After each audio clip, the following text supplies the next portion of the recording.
The news from Guyana, the region and the world. Compiled in the News Talk Radio newsroom and powered by DemeraraWaves.com.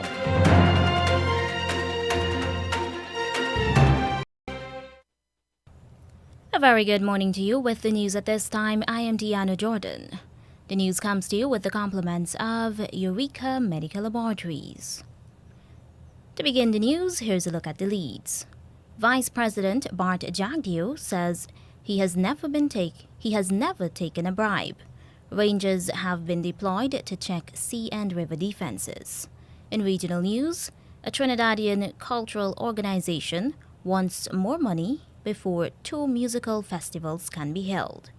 Nurses at a hospital in the British Virgin Islands are on strike. And for the international news, we'll bring to you the latest bulletin from the BBC World Service. The details coming up in just a moment. Don't let the fear of contracting the coronavirus disease deter you from seeking the medical care you need. At Eureka Labs, we ensure the safety of our clients and staff with our rigid sanitization routine. This involves the use of ultraviolet lights to effectively rid the air and all surfaces of viruses and bacteria that may be present throughout the lab daily. The light works to rapidly inactivate microorganisms through a physical process that is invisible to human eye. So the next time you need a checkup, don't hesitate to give us a call on 225-7574 to schedule your appointment. And now the news in detail. Leader of the People's National Congress Reform, Aubrey Norton, is calling on Vice President Bart Jagdeo to prove that he did not amass his wealth through corruption. Mr. Jagdeo admits that he knows a man whose name is Mr. Su, who is his friend and his tenant. In the interview with the United States headquartered Vice News, he admits that he helps people, but he denies that he takes bribes. So I just heard what you read, and that's totally accurate. I help out as many people as I can. That's totally accurate what you read there. Unbelievably accurate. It's accurate. So I help people out, but it doesn't mean for consideration. It does not mean for bribe, because I believe that we have a mission to help as many people as possible move forward in this country. Mr. Norton issued the call against the backdrop of Mr. Jagdeo's denial in an interview with the U.S.-based Vice News that he takes kickbacks from middlemen on behalf of Chinese businesses. I have long shown out option for the vice president. He can take his assets, put it against his earnings in the ways normal citizens have to do to get loans from the bank, etc. And if he does that and can establish that the wealth he has is above board and not in contravention of law, then that will help to put these allegations to sleep.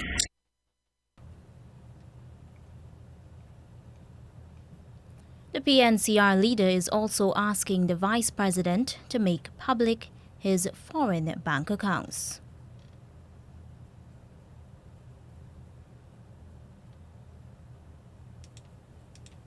If he wants to disprove the allegation, then he can make these bank accounts that he's talking about open to the public. Let them be investigated. I've asked for a police investigation. Let them be investigated. Let him be above board.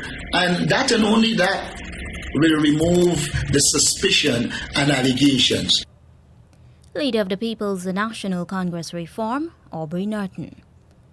Vice President Bart Jagdeo on Tuesday night dismissed calls by the People's National Congress Reform PNCR leader Aubrey Norton that he should disclose his assets and income to prove that he is not corrupt. Mr. Jagdeo insists that his declarations to the Integrity Commission show that his assets and income are matching. He says he has never taken a bribe. On all the airwaves and the stories, Jagdeo denies taking a bribe. So already that brings associate the bribe word with my name. But let me make it very clear, there will be no evidence, there can be no evidence because it never happened, and that's why I was so confident about it. He says that his earnings now include a government pension and rental of a property as well, and all of his assets can be traced back to the banking system. Mr. Jagdeo says that he does not have an overseas bank account and that he has since sold an apartment in New York that he had used often while president. Minister of Agriculture Zulfikar Mustafa says that the Rose Hall to Kanji sugar factory is 41% completed, restating that the estate will be the first to be reopened after it was closed in 2018. He told the consideration of 2022 budgetary estimates that several things have to be done before full operations begin. Right now, the management at Rosal Estate, they are embarking on improving the cultivation. When we took over last year, the cultivation was abandoned. There was bushes all around in the cultivation. We have to do new tilling. We have to have enough cane in the cultivation. I don't know if the honorable member know how cane or how sugar is being produced. We have to have enough cane in the cultivation so that we can reopen the estate. We have to ensure that we rehabilitate the entire factory. We have to ensure that we have enough ponds. We have to ensure that we rehabilitate the mill duct. We have to ensure that we rehabilitate the field equipment department. All those components, all those parts in the estate is a work in progress that we are doing continuously. The government has allocated 2 billion Guyana dollars in this year's budget to support to the state-owned Guyana Sugar Corporation. Rangers have been deployed to constantly check river and sea defenses. Public Works Minister Juan Edgel says the team of inspectors is checking for weak points and steps are being taken to repair them. We're not waiting for something to collapse and then rush to fix. So the head of this agency knows where it's use of drone technology because they bought the drones. But we've also said boots on the ground. There must be men who walk. There must be men who walk these stretches, and they must be able to see where there are potential areas of deterioration. And I would like to thank the Rangers, men all across this country, because it's not just sea, but sea and river defenses. Public Works Minister Edgel also says that there are quick reaction groups to respond to flooded areas. Public Works Minister Juan Edgel says that the Guyana government has scrapped negotiations with the first-ranked bidder for the construction of the new Demerara Harbour Bridge. He told the National Assembly during the consideration of estimates for the 2022 national budget that the government has abandoned talks with the China State Construction Engineering Corporation. The proposed cost had been $256.6 million, but Mr. Edgel says that during the negotiations, the cost was working out higher. The negotiators have since informed the National Procurement and Tender Administration Board that they wish to terminate the negotiation process because the term sheets and the cost of financing would not serve the best interest of the people of Guyana. And currently, we are negotiating with the second-ranked responsive bidder. The second-ranked bidder, China Railway Construction Corporation International, along with China Railway Caribbean Company Limited and China Railway Engineers, had bid to construct the new Demerara Harbour Bridge for $260.8 million or $300 million. He says that 21 billion Guyana dollars have been allocated in this year's national budget for, among other things, the compulsory purchase of properties and lands that may have been used for the construction of the new bridge across the Demerara River. The Public Works Minister refuses to give details for fear of speculation although independent valuations of properties have to be conducted. 3 men have been arrested in connection with the discovery of a gun, ammunition, and drugs in a house in Sophia. Police say they found 1.32 pistol, 1 magazine, 11.32 rounds of ammunition, 2 9mm rounds of ammunition, and 7.38 rounds of ammunition. The Guyana Police Force says they also found at the house in Ayfield, Sophia, 50 grams of marijuana and a 6-foot-tall marijuana plant. And now in regional news. Barbados's Minister of Education, Kay McConney, has heard the call of scores of protesting parents who last weekend attempted to pressure the government to reopen schools for face-to-face classes. The government hopes to reopen schools on February 21st for physical face-to-face classes. As we hear from Barbados Today, Ms. McConney is commending protesters who gathered last Saturday outside government headquarters armed with placards to express their disapproval of the continuation of online school, which began in 2020 due to the COVID-19 pandemic.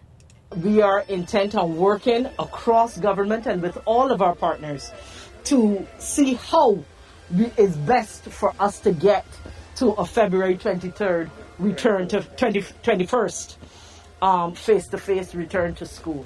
And so, again, my simple comment is bravo to those who have seen it fit to exercise their democratic right and in a country that is free. And do know that we're looking forward to working with all of them to see how best we can make it to February 21st successfully. Barbados's Minister of Education, Kay McConney. And now in Antigua, a suspended senior police officer and his 2 co-accused are to be sentenced next month for the passport scam they are believed to have committed almost 4 years ago. Assistant Superintendent of Police Ray John, his mother Yvonne Nikki, and his then partner Shakima Charles, who was an employee of the Antigua and Barbuda Passport Office, allegedly conspired to forge passports. They allegedly committed the crime by the unauthorized use of multi-layered infilling sheets belonging to the local passport office. The offense allegedly occurred sometime between October 28, 2014 and April 6, 2018. The Vincentian-born policeman, who was 45 years old at the time of his arrest, is also charged with 2 counts of larceny. He is accused of stealing 16 of the sheets, valued at almost $600 and also receiving them knowing they were to be stolen. They have pleaded not guilty. They have been set a trial date of March 14th, where around 30 pieces of evidence could be tendered. The alleged passport scam was uncovered early in April 2018 when police in St. Vincent and the Grenadines intercepted a man at the airport with 5 bio pages of Antigua and Barbuda passports, among other items, to include a large quantity of cash. The collaborative work between the police in St. Vincent and Antigua and Barbuda led to the police officer's arrest. The Trinbago Unified Calypsonians Organization wants at least $1 million Trinidad and Tobago dollars before 2 musical events can be held. We get more from TTT News Online. No Kaisorama nor Calypso Fiesta unless the Trinbago Unified Calypsonians Organization gets an additional $1 million. That's the word from TUCO President Ainsley King. He adds the Calypso tents are all that can be funded by the current budget. Price structure and everything was cut, and we went into this arrangement, catering to work with the situation. But then we were not the ones who decided that it's going to be 3 weeks. Mr. King maintains that the matter has been discussed with the National Carnival Commission, but he expects to solicit additional funding from corporate Trinidad. What will work for us, because we had a budget of about $5 million, right?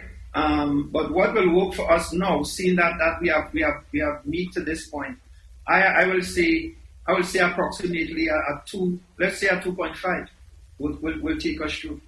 The TUCO president is adamant that the current budget of $1.5 million will not suffice to properly execute the annual Calypso Fiesta nor Kaisarama events. That report from TTT News Online. In the British Virgin Islands, nurses at the emergency room of the Dr. D. Orlando Smith Hospital are on strike. BVI News reports that the nursing staff sent documents to hospital officials about the reason for the silent protest that started days ago. The senior worker for this said that hospital's management is misleading the public with claims that the reports of a sick-out are false. Talks have been held with the BVI's Health Minister, Carvin Malone, and the Premier, Andrew Foy, regarding this ongoing saga. The two sides are expected to meet again on Thursday. The grievances include overtime pay, risk allowance, staff burnout, low staff morale, a culture of disrespect from senior management, racism, payments of increments, uniforms, stagnant pay, and unsafe staff-to-patient ratios. The nurses are also complaining about a lack of recognition, lack of supplies to protect staff and patients, lack of staff facilities, and unsafe working conditions. And now for the international news, here's the latest bulletin from the BBC World Service. BBC News. Hello, this is Jerry Smith. Russia's ambassador to the EU has said there's still room for diplomacy to try to resolve tensions over Ukraine. In an interview with the BBC, Vladimir Chizhov indicated that Moscow might respond positively if Ukraine were to become what he called a neutral country. Russia has more than 100,000 troops massed on Ukraine's borders. Several thousand of them are in neighbouring Belarus, and Mr. Chizhov said those would be pulled out once military exercises had ended. Those joint Russian-Belarusian exercises that are taking place there, they had been pre-announced since last year. And of course, after they are finished, the troops will return to their own permanent stations. A report by a cross-party group of British MPs says the UK's exit from the European Union has increased business costs, created border delays and suppressed trade. The Public Accounts Committee warned that the situation was likely to deteriorate further in September when the European Union introduces stricter customs checks. The chair of the committee, Meg Hillier, says small businesses in particular have suffered. They've had to face complex new customs rules. The paperwork alone is very difficult to deal with. They've often had to buy in third-party support, which is expensive, particularly for small businesses. And we all know businesses locally in our own constituencies that are really struggling to deal with the European market. And this is a market that was very vital to them. The changes that they've had to cope with are a lot for businesses that don't have large departments to navigate this. Police in southern India have arrested 15 people in connection with the violence that broke out following protests against female Muslim students wearing the hijab. Demonstrations in response to some schools refusing entry to women with Islamic headscarves turned violent in some areas of Karnataka state. Ambra Sanatirajan has more. Tension prevails in parts of India's Karnataka state where there are fears that the ongoing protests could escalate. Muslim students say they are not being allowed to attend classes because of their headscarves. They say the hijab is part of their religious faith. The government insists that all schools should follow dress codes. The High Court is considering petitions from students challenging moves by some colleges to ban the headscarves. Opposition parties allege that the policies of the governing Hindu nationalist BJP are discriminating against religious minorities and could further isolate them. The University of California in the United States has agreed to pay nearly $250 million to settle sexual abuse claims against one of its doctors. James Heaps worked at the university's Los Angeles medical facility for 35 years. UCLA is accused of covering up complaints by more than 200 women that he molested them. World News from the BBC. The Attorney General in Brazil is opening an investigation into remarks by a popular podcaster that the South American country should have its own Nazi party. Bruno Ayoub has apologised for his comments, which he said he'd made while totally drunk. The head of the International Olympic Committee has invited the Chinese tennis star Peng Shuai, who accused a former top Communist Party official of sexual assault, to meet him in Switzerland. Peng disappeared for weeks after making the accusation in November and now denies she ever said it. Many of her supporters fear the Chinese authorities intimidated her into changing her story. The world's best-selling car maker Toyota has announced a cut in annual production by 500,000 vehicles as it struggles with the global electronic chip shortage. The company posted a 21% fall in operating profit for the last quarter. Here's our Asia business reporter Mariko Oi. Some of the numbers came in slightly better than what analysts had been expecting, but still the global chip shortage, it's really starting to impact Toyota. The Japanese car maker was relatively well prepared, especially at the beginning of last year when its rivals were facing that chip shortage, because Toyota faced a very similar problem back in 2011, just after the tsunami. So it reviewed its supply chain and started stockpiling. But as the pandemic dragged on, those stocks are now running low. So it's really starting to affect Toyota's performance as well. Sweden has lifted most of its coronavirus restrictions and recommendations as the number of new infections falls and the pressures on the health service ease. Restaurants and bars no longer have to close at 11 p.m. and people are being encouraged to return to the office. The unvaccinated are still advised to avoid crowds. The Prime Minister says it's time Sweden opened up again. BBC News. The news came to you with the compliments of Eureka Medical Laboratories. A COVID-19 PCR test is now mandatory for many routine activities, including travel and return to work purposes. At Eureka, our trained and experienced staff will ensure confidentiality while your test is conducted in a professional and timely manner, with results in just 48 hours. So the next time you require an efficient and hassle-free PCR COVID-19 test, call 624-8378, 608-8378, or 623-7233 to schedule your appointment. You can also ask about our house call testing service. And now to end the news, here's a recap of the leads. Vice President Bart Jagdeo says he has never taken a bribe. Rangers have been deployed to check sea and river defenses. In regional news, a Trinidadian cultural organization wants more money before 2 music festivals can be held. Nurses at a hospital in the British Virgin Islands are on strike. And that's the end of the news.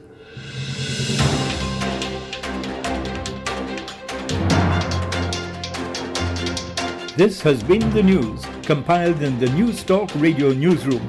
For ongoing updates, visit demerarawaves.com, and you can check facebook.com/demwaves and twitter.com/demwaves.